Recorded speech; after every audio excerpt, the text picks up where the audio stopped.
আমি আপনাদেরকে বলে দেই, যুবক যুবতী উপযুক্ত হলে বিয়ে দিয়ে দিবেন, বিয়ে করিয়ে দিবেন। আর আপনার ছেলেটা দুইজন একসাথে হাঁটছে কিনা খেয়াল রাখবেন। আজকে ওয়াজ শিখেনেন, আল্লাহর হাবিব সরকারে মদিনা তিনি বলে দিয়েছেন, যদি জিনা থেকে তুমি বাঁচতে চাও এবং সমাজকে বাঁচাতে চাও, ব্যভিচার থেকে যদি বাঁচাতে চাও, সমকামিতা থেকে বাঁচাতে চাও, যেটা লূত জাতির জন্য ছিল, লূত জাতির জামানায় ছিল, এটা তো আখির নবীর জামানায় থাকতে পারে না। এটার জন্য রাসূল বলেছে, ও বন্ধু তোমরা শুনে রেখো, দুইটা যুবতী মেয়ে একই কাঁথার নিচে ঘুমাতে পারবা না, একটা যুবতী আর একটা যুবতীর লজ্জাস্থানের দিকে তাকাতে পারবা না। আল্লাহ রাসূল বলেছেন, ইয়াং মেন যারা, যুবক যারা, তোমাদেরকে বলে দেই, আল্লাহ রাসূল বলে দিয়েছে, যুবক যারা হয়েছো, একটা যুবক আর একটা যুবকের লজ্জাস্থানের দিকে তুমি তাকাতে পারবা না। একটা যুবক আর একটা যুবকের সাথে একই খাটে, একই জায়গায়, একই বিছানায়, একই চাদরের নিচে, একই কাঁথার নিচে ঘুমাতে পারবা না। এইটা যদি তুমি করতে পারো, তাহলে জিনা ব্যভিচার সমাজে আর কোনোদিন ধরা দিবে না। ঠিক কিনা বলেন? ও উত্তর হীরাপুরের ভাই, আমার বাবা গো, আমি আমার মা, আমি আমার বোনদেরকে ডেকে ডেকে বলছি গো, তোমাদের পায়ে হাত দিয়ে বলছি গো মা, পৃথিবী নষ্ট হয়ে যাচ্ছে, সন্তানগুলো অমানুষ হয়ে যাচ্ছে, সন্তানগুলো পথভ্রষ্ট হয়ে যাচ্ছে। আমি দেখতে পাচ্ছি, এই যে আমার বাবার মতো আপনারা যারা আমার বাবার বয়সী আছেন, আপনারা যদি পৃথিবী ছেড়ে চলে যান, আমি আজকে বলে দেই, আপনারা আজকে বাড়িতে গিয়ে নোট করে রেখে যাবেন, ভবিষ্যৎবাণী করে যাবেন, আপনারা যদি পৃথিবী থেকে বিদায় হয়ে যান, আপনার এই উত্তর হীরাপুর হয়ে যাবে পুরো ইসলাম শূন্য। ঠিক কিনা বলেন? এখনো পর্যন্ত আপনাদের মতো বাবার বয়সী, দাদার বয়সী মানুষের সাথে আমি কথা বলে বেশি মজা পাই। কেননা জানেন, এখনো মুরব্বীদের হৃদয় খুললে শুধু প্রেম ভালোবাসা পাওয়া যায়, সম্প্রীতির গন্ধ পাওয়া যায়। ও বন্ধু, এই জন্য আমি বলি, আমার ভাই বাবা, আমার বাবাদের বয়সে, আমার দাদাদের অন্তরে আল্লাহ রাসূলের প্রেম ভালোবাসায় ভরা। বর্তমান প্রজন্মের ম্যাক্সিমাম যুবক যুবতীদের অন্তর হিংসা, নোংরামি আর আত্মগরিমায় ভরা। ঠিক কিনা বলেন? আরো জোরে বলেন। আমি আসার সময় আমি অবাক হয়ে গেলাম, মোটর সাইকেলের জন্য আমার গাড়ি ঢুকতে পারতেছে না, পাশে দলবদ্ধভাবে অসংখ্য যুবকেরা বসে বসে কি জানি করছে, আমি দেখিনি, কারণ আমার গ্লাসগুলো ব্ল্যাক, আমি ভালো করে তাকাইনি। বন্ধু দেখেন, আপনারা একটু খেয়াল করেন, আপনারা যে এখানে বসেছেন সবগুলো আমার ম্যাক্সিমামই বাবার বয়সী, কিন্তু ইয়াং ছেলেরা কোথায়? এটাই হলো ইসলামের চরম বিপর্যয়। ঠিক কিনা বলেন? ইসলাম গরিব হওয়ার সম্ভাবনা। ইসলাম যখন পৃথিবীতে এসেছিল, ইসলাম গরিব ছিল, পৃথিবীর অবস্থা ভালো ছিল না। ইসলাম যখন পরিপূর্ণতা পেয়েছে, পৃথিবীর অবস্থা প্রেমময় হয়ে গেছে। আজকে আবার ইসলাম থেকে মানুষ দূরে চলে যাচ্ছে, পৃথিবীতে ঘন ঘন গজব আসছে। আপনারা জানেন কিনা জানি না, আমি আপনাদেরকে মনে করিয়ে দিই, গভীরভাবে খেয়াল করবেন। নামাজে আমি আসতেছি, মনে হয়েছে যেহেতু বলে ফেলি, আপনারা সিরাজগঞ্জের দিকে বন্ধু, গত কয়েকদিন আগের মেসেজ আমি পেয়েছি, এত বেশি পরিমাণে এই রোগ বেড়েছে, অসংখ্য ছেলেরা, অসংখ্য রোগী এই রোগে আক্রান্ত হয়ে মারা গেছে। আপনারা নিউজটা দেখছেন কিনা? সকাল প্রতিদিন হসপিটালে ভিড় জমাচ্ছে, কন্টিনিউ বন্ধু, এইডস রোগে আক্রান্ত হয়ে মানুষগুলো মৃত্যুবরণ করতেছে। আপনারা জানেননি এই রোগ কেন হয়? এটা তো জানেন কিনা জানি না। এই রোগ হওয়ার একটা মাত্র কারণ হলো জিনা, ব্যভিচার, সমকামিতা। জোরে জোরে কন্যা নাউজুবিল্লাহ, আওয়াজ করে বলেন না নাউজুবিল্লাহ। আজকে বাংলাদেশ অন্ধকারাচ্ছন্ন হয়ে গেছে, বাংলাদেশের আকাশের চারপাশে কালো মেঘ জমেছে। এই মেঘ যদি বৃষ্টি হয়ে বাংলার জমিনে আসে, এই বাংলার জমিনের মানুষ বাঁচবে না। এই জন্য এখনই আপনাকে আমাকে সচেতন হতে হবে, জিকিরের দিকে নিজেকে ধাবিত করতে হবে, সন্তানদেরও জিকির করানোর জন্য ট্রেনিং দিতে হবে। কারণ বাবা মা শুধু সন্তান জন্মই দিবে না, তাদেরকে ট্রেনিংও দিতে হবে। ঠিক কিনা বলেন? আরো জোরে বলেন। আমি আপনাদেরকে বলে দেই, যুবক যুবতী উপযুক্ত হলে বিয়ে দিয়ে দিবেন, বিয়ে করিয়ে দিবেন। আর আপনার ছেলেটা দুইজন একসাথে হাঁটছে কিনা খেয়াল রাখবেন। আজকে ওয়াজ শিখেনেন, আল্লাহর হাবিব সরকারে মদিনা তিনি বলে দিয়েছেন, যদি জিনা থেকে তুমি বাঁচতে চাও এবং সমাজকে বাঁচাতে চাও, ব্যভিচার থেকে যদি বাঁচাতে চাও, সমকামিতা থেকে বাঁচাতে চাও, যেটা লূত জাতির জন্য ছিল, লূত জাতির জামানায় ছিল, এটা তো আখির নবীর জামানায় থাকতে পারে না। এটার জন্য রাসূল বলেছে, ও বন্ধু তোমরা শুনে রেখো, দুইটা যুবতী মেয়ে একই কাঁথার নিচে ঘুমাতে পারবা না, একটা যুবতী আর একটা যুবতীর লজ্জাস্থানের দিকে তাকাতে পারবা না। আল্লাহ রাসূল বলেছেন, ইয়াং মেন যারা, যুবক যারা, তোমাদেরকে বলে দেই, আল্লাহ রাসূল বলে দিয়েছে, যুবক যারা হয়েছো, একটা যুবক আর একটা যুবকের লজ্জাস্থানের দিকে তুমি তাকাতে পারবা না। একটা যুবক আর একটা যুবকের সাথে একই খাটে, একই জায়গায়, একই বিছানায়, একই চাদরের নিচে, কি কাঁথার নিচে ঘুমাতে পারবা না। এইটা যদি তুমি করতে পারো, তাহলে জিনা ব্যভিচার সমাজে আর কোনোদিন ধরা দিবে না। ঠিক কিনা বলেন? আরো জোরে বলেন। আপনারা বলেন তো, আমাদের চারপাশ কি প্রতিকূলতায় ভরা নাকি অনুকূল পরিবেশে আছি আমরা? প্রতিকূল পরিবেশ না? কথা বলেন না কেন? আমরা কি আসলে সত্যিকার অর্থে সফল? না, আমরা সফল হতে পারিনি। কেননা এই কারণে আমরা সফল হতে পারিনি, আমরা মুসলমান হিসাবে আমাদের মুসলমানিত্বটাকে যেভাবে ধরে রাখার দরকার আমরা সেটা করতে পারিনি। অথচ যেটা আমাদের করা এক সেকেন্ডের জন্য প্রয়োজন নেই এবং আল্লাহ এবং রাসূলের হুকুম নাই, সেটাই আমরা করছি। যেমন এক্সাম্পল হিসাবে যদি আমি দিতে চাই, আল্লাহ রাব্বুল আলামিন পবিত্র কালামে হাকিমে স্পষ্ট করে বলে দিয়েছে, ইন্নাল কাফিরিনা কানু লাকুম আদুওয়াম মুবিনা। আল্লাহ রাব্বুল আলামিন বলেছেন, the heretics are the eternal enemy of the believers. ইমানদারদের প্রকাশ্য শত্রু হলো বেঈমান কাফেরেরা। আজকে আমরা আমাদের সন্তানেরা, আমাদের ভাই বোনেরা, আমাদের মা বোনেরা ম্যাক্সিমামই দেখেন বেঈমান কাফেরের সংস্কৃতির চর্চা নিয়ে তারা কন্টিনিউয়াসলি ব্যস্ত আছে। ঠিক কিনা বলেন? আরো জোরে বলেন, আর একটু মহব্বতে। এই ভোট খাওয়ার জায়গা, এই জায়গার বাহিরে অ্যানাদার প্লেস, যেই কোনো জায়গায় আমি কিন্তু দেখছি, আমি দরুদ পড়েছি, আপনি ভোট খাচ্ছেন কন্টিনিউ, আমি জিকির করতেছি, আপনি কন্টিনিউ ভোট খাচ্ছেন বা বাদাম খাচ্ছেন, আপনারা দুজন কথা বলতেছেন। এটা কিন্তু যথেষ্ট বেয়াদবি। কেন জানেন? আল্লাহ রাব্বুল আলামিন আপনাকে আমাকে এই জবানটা দিছে আপনার অপ্রাসঙ্গিক, অগ্রহণযোগ্যভাবে কথা বলার জন্য নয়। আল্লাহ রাব্বুল আলামিন আপনাকে আমাকে জবান দিয়েছে কি জন্য জানেন না? যদি জানতাম আমরা, তাহলে আজকের এই, আমি গতকালকে যে প্রোগ্রাম করেছি, গতকালকে চট্টগ্রামে যে প্রোগ্রামটা করেছি, এই প্রোগ্রামটার মিনিমাম 2টা প্রোগ্রামের সমান হবে। প্রায় 2 ঘন্টা আমি কন্টিনিউয়াসলি আলোচনা করেছি। একটা মানুষ নড়াচড়া করে নাই, এখান থেকে মাইনাস হয় নাই, বরঞ্চ প্লাস হয়েছে। আমি যখন নেমে আসবো প্রায় 12টা 40 বাজে, প্রধান অতিথি ছিলাম তো, ওনারা বলতেছে, হুজুর আরো 1 ঘন্টা আলোচনা করেন। কি করেন? তাহলে আপনারা বোঝেন তাদের সিনাই কত বেশি প্রেম আল্লাহ রাব্বুল আলামিন দিয়েছে। আমি আপনাদেরকে একটা করে বিভিন্ন সাইড থেকে আমি আপনাদেরকে টপিকস আকারে একটু বোঝানোর চেষ্টা করব, কারণ যথেষ্ট গাফিলতি, যথেষ্ট গাফেল মানুষ এখানে আছে, আমি বুঝতে পেরেছি। এই মাহফিলের দিনটা এলাকার জন্য একটা ঈদের দিন হওয়ার কথা, একটা উৎসবের দিন হওয়ার কথা, তাই না? কথা বলেন। অথচ বিয়ের দিন,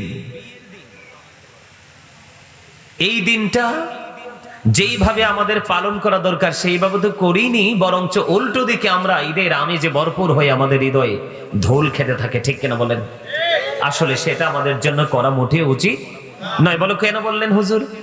আপনারা বলেন, আল্লাহ রাসূল বলেছেন, the music and musical instrument will be increased. গান বাদ্যযন্ত্র বেড়ে যাবে কিয়ামতের পূর্বক্ষণে। এটা কিয়ামতের অন্যতম একটা আলামত। আপনারা বলেন, সুন্নতে খাতনা হোক, আপনার বিশেষ করে বার্থডে হোক, ম্যারেজ ডে হোক, এরকম যেই কোনো আপনার সময়ে দেখবেন যে গান বাদ্যযন্ত্র এমন ভাবে বাজতে থাকে, কিন্তু সেটা টোটাল মুমিনের জন্য হারাম। এটা আমাদের জন্য কি? টোটাল হারাম। কিন্তু আমরা খুব মজা করে এটাকে এনজয় করি কি করি না? তাহলে কি আমরা মুসলমান হতে পেরেছি?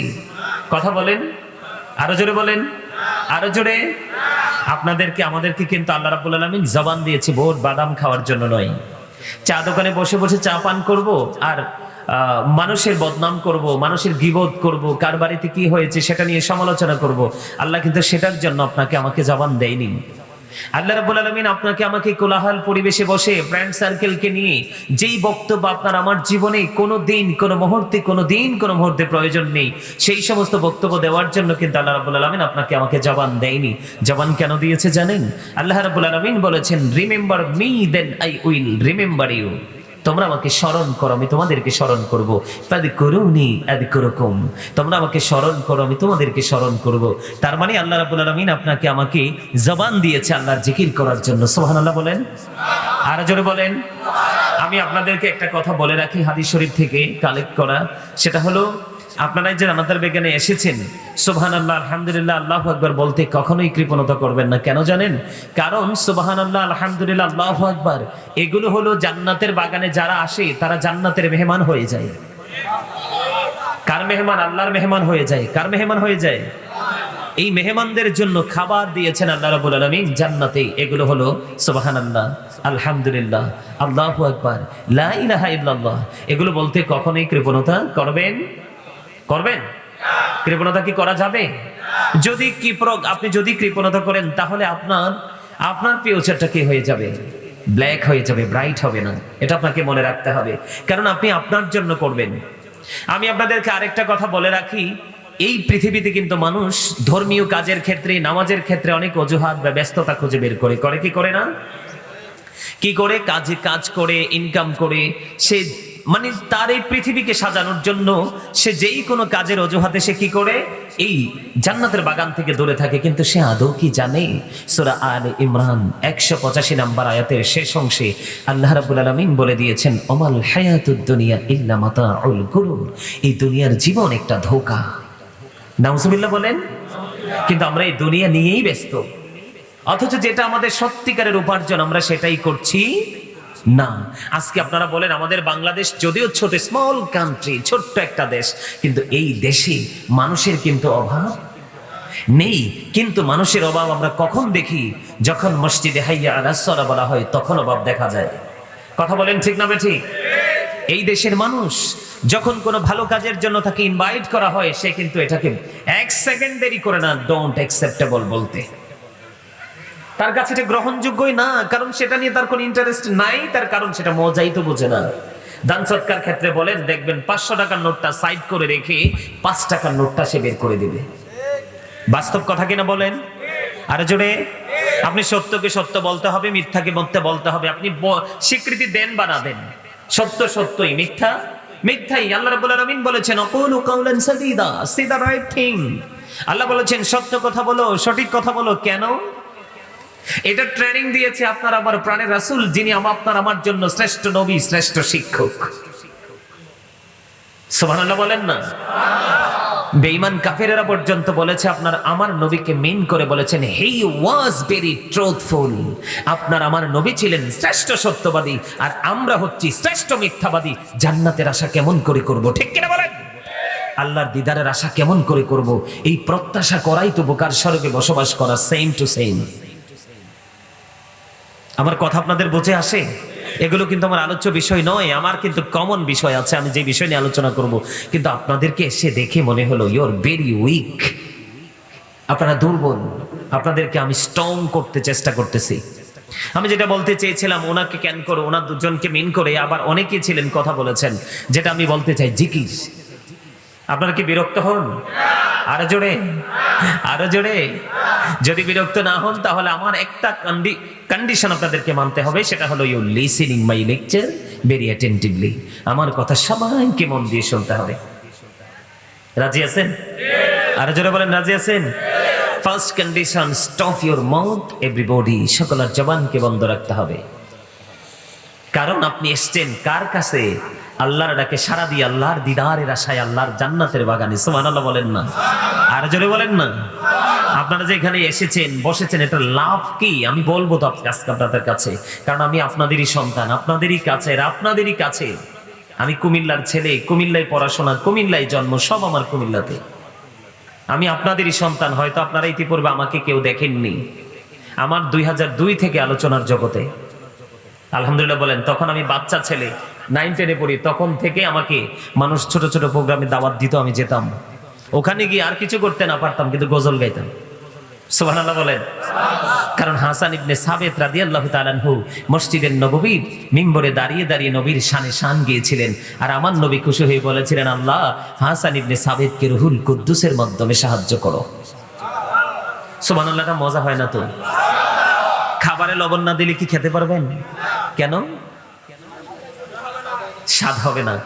এই খাবারে লবণ না দিলে যেমনি খাবার মজা হয় না, মজা না হইলে যেমনি খাবার খাওয়া যায় না, খাবার খাওয়ার উপযোগী মনে হয় না, ঠিক তেমনি ভাবে আপনাকে আল্লাহর গোলামি করার আগে আপনাকে আগে প্রেমের ট্রেনিং নিতে হবে। কারণ আপনি যদি সেটাকে ভালোই বাসতে না পারেন, তাহলে কিন্তু আপনি ওই কাজ, ওই আমল, ওই যে রিহার্সাল, ওইটার দিকে আপনাকে হাজার চেষ্টা করলেও কিন্তু কেউ আপনাকে এদিকে ধাবিত করতে পারবে না। শোনেন, আলেমদেরকে ভালোবাসবেন হৃদয় থেকে। কেন জানেন? আপনার জন্য। যাকেই ভালো লাগে আপনার, যাকেই ভালো লাগে আপনি হৃদয় থেকে আলেমকে ভালোবাসবেন। কেন জানেন? কারণ আপনার জীবনে কোনো আমল নাই, আল্লাহকে পার হওয়ার কোনো রাস্তা নাই। আল্লাহ রাব্বুল আলামিন অত্যন্ত চমৎকার ভাবে বলে দিয়েছেন, join with my dear people. Allah বলেছেন, join with my dear people, আমার প্রিয় লোকেদের সাথে যুক্ত হও। কাম টু মাই প্যারাডাইস, আমার জান্নাতে চলে আসো। আওয়াজ তুলে বলেন না সুবহানাল্লাহ। আর জোরে আল্লাহ বলেছেন, ফাদখুলি ফি ইবাদি, আমার প্রিয় লোকেদের সাথে যুক্ত হও। ওয়াদখুলি জান্নাতি, আমার জান্নাতে চলে আসো। জোরে বলেন সুবহানাল্লাহ। তাহলে আলেমদেরকে ভালোবাসতে লাভ না লস? আর জোরে। কিন্তু আলেম দাড়িতে, টুপিতে, পাগড়িতে, পোশাকে আলেম হলে চলবে না। সত্যিকার অর্থে তাকওয়া সম্পন্ন আলেম হতে হবে। কি হতে হবে? ওই আলেমের সংখ্যা কিন্তু আমার দাদাভাইয়ের বয়সী যারা, ওই আলেমের সংখ্যা কিন্তু ওখান থেকে আস্তে আস্তে কমে যাচ্ছে। দিন যত যাবে মিথ্যা আলেমের বহিঃপ্রকাশ ঘটবে। এটা কিয়ামতের আলামত। রাসূল বলেছে, সত্যিকারের কোরআন হাদিসের এলেম তাদের থাকবে না। তারা নিজেদের স্বার্থ হাসিল করার জন্য মন গড়া ফতুয়া দিতে থাকবে, আর সাধারণ মানুষ শুধু ফিতনায় পড়তে থাকবে। এই করতে করতে মুসলমানের মধ্যে বিভ্রান্তি, ঝগড়াঝাটি, দ্বন্দ্ব, কলহ সৃষ্টি হবে। কিয়ামতের আলামতের মধ্যে অন্যতম একটা আলামত হলো মোল্লারা। নাউজুবিল্লাহ বলেন। তাহলে সাবধান থাকতে হবে, অনেক বেশি অবজারভেশন করে ইমাম সাহেবের রাখতে হবে, ইমাম সাহেবকে ভালোবাসতে হবে, ইমাম সাহেবের পিছনে নামাজ পড়তে হবে। সম্মানিত উপস্থিতি, যেই মূল পয়েন্ট ধরে আমি এগোতে চেয়েছি সেটা হলো জিকির। আল্লাহ কি বলেছেন? তোমরা আমাকে স্মরণ করো, তাহলে আমি তোমাদেরকে স্মরণ। কি চমৎকার কন্ডিশন না? ডাকলে, আমি যদি ডাকি তাহলে সারা পাবো, না ডাকলে সারা পাবো না। বলছে কে? আল্লাহ। তাহলে আমরা জিকির করতে হলে অত্যন্ত গুরুত্ব দিয়ে ডাকতে হবে, স্মরণ করতে হবে। জিকির করতে হলে আপনার কোনো কন্ডিশন নেই। শুয়ে থাকেন, করতে হবে। বসে আছেন, করতে হবে। দাঁড়িয়ে আছেন, করতে হবে। কিন্তু কোন এক্সকিউজ ডোন্ট অ্যাকসেপ্টেবল। কোন ধরনের কোন অজুহাত চলবে না। ফাযকুরুল্লাহ কিয়ামান, দাঁড়িয়ে দাঁড়িয়ে জিকির করো, কুউদান, বসে জিকির করো, ওয়া আলা যুনুবিকুম, শুয়ে শুয়ে জিকির করো। তারপরেও জিকির বন্ধ করা যাবে না। তাহলে জিকিরের জলসায় এসে যারা চুপ থাকে তারা কি বুদ্ধিমান? কথা বলেন, তারা কি বুদ্ধিমান? তারা কখনোই বুদ্ধিমান হতে পারে। কারণ আমি পৃথিবীর কোনো নরমাল জায়গায় আসিনি। যেই জায়গায় আসলে আল্লাহকে সরাসরি পাওয়া যাবে সেই জায়গায় এসেছি। তাহলে সেটাকে আমি সেইভাবে কি করতে হবে? সম্মান করতে হবে। সম্মানিত উপস্থিতি, আল্লাহ বলেছেন, ইয়া আইয়ুহাল্লাযীনা আমানু যকুরুল্লাহা যিকরান কাসীরা ওয়াসাব্বিহুহু বুকরাতাও ওয়াসীলা। আল্লাহ খেয়াল করবেন, আল্লাহ কিন্তু ইয়া আইয়ুহাল্লাযীনা আমানু বলেছেন। আল্লাহ ঈমানদারকে ডাক দিয়েছেন, কোন বেঈমান, কোন কাফের, কোন মুশরিক, কোন মুনাফিককে ডাক দেয়নি। বেঈমান, কাফের সবগুলো হচ্ছে আমাদের বিপরীত, এগেনিস্ট পার্টি, ঠিক কিনা বলেন? কিন্তু বেঈমান কাফেররা আপনার আমার প্রকাশ্য শত্রু, কিন্তু ছদ্মবেশী শত্রু হলো মুনাফিক। এটা বড় ভয়ঙ্কর। ইসলামের ক্ষতি যুগে যুগে করেছে মুনাফিকরা। কারা? এখনো করছে কারা? মুনাফিকরা। আপনাদেরকে মনে রাখতে হবে, the hypocrites will be in the lowest place of hell। মুনাফিকরা জাহান্নামের একবারে সর্বনিম্ন জায়গায়, লোকাল জায়গায় থাকবে। ইন্নাল মুনাফিকিনা ফি দারকিল আসফালি মিনান নার। আর রাসূল বলেছে, এটা কোরআন। আর রাসূল বলেছে কি? Believers love the prophet. ঈমানদার আমি নবীকে ভালোবাসবে। hypocrites don't love the prophet। মুনাফিকরা আমি নবীকে ভালোবাসবে না। তাহলে বুঝতে হবে, নবীর প্রেম যার সিনাই সেই হলো ঈমানদার, যার সিনাই নবীর প্রেম নাই সে কখনো ঈমানদার হতে পারে না, সে টাটকা মুনাফিক। এটা রাসূলের কথা। কার কথা? রাসূলের কথা।